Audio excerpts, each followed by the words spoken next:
आता हे पूर्ण माती आहे. हे मातीवर आहे ना, पूर्ण मातीवर आहे ना डांबर टाकून दिलेला आहे. म्हणजे आहे ना किती दिवस हे रस्ता टिकेल, किती घंटे, त्या किती दिवस टिकेल हे पण आहे ना शाश्वती नाही आहे. मी यावेळी आहे ना ते आले नाही. म्हणजे मी त्यांना सांगितलेलं अधिकाऱ्यांना की किती लाचारी आहे तुमची, की ठेकेदार आहे ना तुमचं ऐकत नाही आहे. म्हणजे आहे ना तुम्ही या दबलेले आहे. कोणत्या दगडाखाली तुमचे हात दबलेले आहे तुम्ही, की ठेकेदार. जळगावात भ्रष्टाचाराचा रस्ता, निकृष्ट कामाकडे प्रशासनाचे दुर्लक्ष, ठेकेदारावर कारवाईची मागणी. शहरातील विकासकामांच्या नावाखाली कशाप्रकारे जनतेच्या करातून जमा झालेला पैसा मातीत मिळवला जात आहे याचे उत्तम उदाहरण सध्या एका रस्त्याच्या कामातून समोर आले आहे.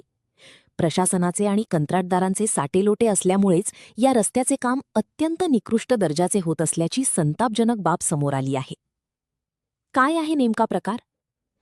स्थानिक नागरिकांनी दिलेल्या माहितीनुसार या रस्त्याचे काम करताना साधे नियमही पाळले गेले नाहीत. या कामात पीसीसी करण्यात आलेली नाही, तसेच रस्त्याला आवश्यक असलेला सोलिंगचा थरही देण्यात आलेला नाही. तांत्रिक निकषांची पायमल्ली करून हा रस्ता बनवण्यात येत असल्याने हा रस्ता किती दिवस टिकेल असा प्रश्न आता नागरिक उपस्थित करत आहेत. अभियंते बेपत्ता, ठेकेदार सुसाट. विशेष म्हणजे कामाच्या ठिकाणी सार्वजनिक बांधकाम विभागाचे PWDचे संबंधित इंजिनियर कुठेही हजर नाहीत. इंजिनियरच्या देखरेखीशिवाय आणि कोणत्याही तांत्रिक तपासणीशिवाय काम कसे काय सुरू आहे हा मोठा संशोधनाचा विषय आहे. नागरिकांनी सतर्कता दाखवली नसती तर हा रस्ता निकृष्ट दर्जाचा होऊन पुन्हा एकदा त्याच रस्त्यावर खड्डे पडले असते आणि जनतेचा पैसा पुन्हा वाया गेला असता. प्रशासनाला जाब विचारणार कोण? एकीकडे पुन्हा नवीन टेंडर काढून सरकारी तिजोरी रिकामी करण्याचा घाट घातला जात आहे, तर दुसरीकडे निकृष्ट काम करणाऱ्या ठेकेदाराला मात्र अभय दिले जात आहे. आता प्रश्न असा उरतो की या कंत्राटदारावर PWD प्रशासन कोणती कारवाई करणार? अशा बेजबाबदार ठेकेदाराला त्वरित ब्लॅकलिस्टमध्ये टाकण्याची मागणी आता जोर धरत आहे. डॅक्स जळगाव, CI न्यूजचा सवाल.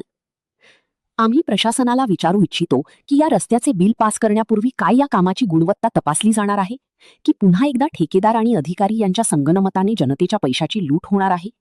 या संपूर्ण प्रकरणाची सखोल चौकशी व्हावी आणि संबंधित ठेकेदारावर तातडीने कारवाई करावी, अन्यथा तीव्र आंदोलन छेडण्यात येईल. बनवला गेला आहे. तुम्हाला फोन आला होता, काय विषय नेमका?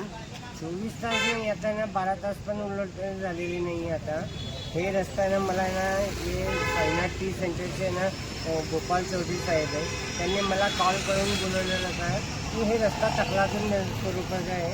आपण पण हे ना ते ना बघू शकता. हे रस्ता, हे रस्त्यामध्ये ना काहीच नाही आहे. हे ना वरती ना जे हे हात टाकला की ना पूर्ण डांबर निघतोय. हे पूर्ण डांबर आहे ना, तुम्ही पाहू शकता असे डांबर निघतोय पूर्ण डांबर. आणि ना मध्ये ना त्याने काही प्रक्रिया केलेली नाही. पूर्ण माती आहे.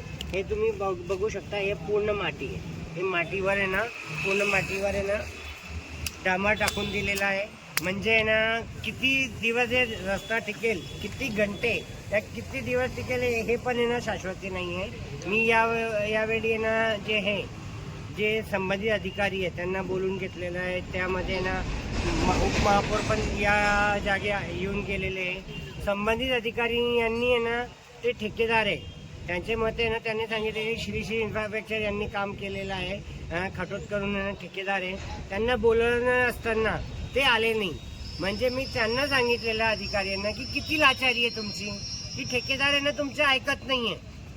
म्हणजे आहे ना तुम्ही या दबलेले आहे. कोणत्या दगडाखाली तुमचे हात दबलेले आहे तुम्ही, की ठेकेदार तुम्हाला ऐकत नाही. हे ना घटिया दर्जाच्या तुम्ही हे काम करत आहे, तुम्ही झोपा काढताय का? माझे असं म्हणणे आहे, त्याच्यावर आहे ना ब्लॅकलिस्ट करा, त्याच्यावर कारवाई करा आणि ब्लॅकलिस्ट करा, माझे असे म्हणणे आहे. और लोकांना न्याय द्या. आता आहे ना जे आहे ना म्हणताय की आहे ना लोक आहे ना जे आहे ना CGIने जसं म्हटले तथाकथित लोक नाही की लोक आहे ना जे आहे सामाजिक कार्यकर्ते म्हणू, पत्रकार म्हणू, हे जुरळ झालेले. आम्ही म्हणता हो आम्ही जुरळ झालेले. हे व्यवस्था खराब झालेली आहे, ते गंदी झाले. त्याचे ना जे खटमल आहे त्यांना आम्ही खाणारच. आपण कुठे काही तक्रार वगैरे करणार का? मी आता आहे ना जे हे फोनांच्या माध्यमाने आहे ना, मी आहे ना जे SC आहे प्रशांत सोनवणे साहेब त्यांच्याकडे केलेली आहे. त्याच्या ना साहेबाकडे केलेली आहे. सगळ्याकडे मी तक्रार केलेली आहे. आता आहे ना त्यांनी मला आश्वासन दिलेलं आहे की आम्ही सोमवारपर्यंत हे काम करू, आम्ही तुमच्या समोर काम करू. जर ते काम करत नसेल तर मी आहे ना जे राज्याचे मंत्री आहे PWD त्याच्यापर्यंत आहे ना चीफ इंजिनियर आहे नाशिकमध्ये जे रस्ता ऑफिस आहेत त्यांच्यापर्यंत हे विषय जाणार आहे. पण ही श्री इन्फ्रास्ट्रक्चर जे आहे ते नेहमी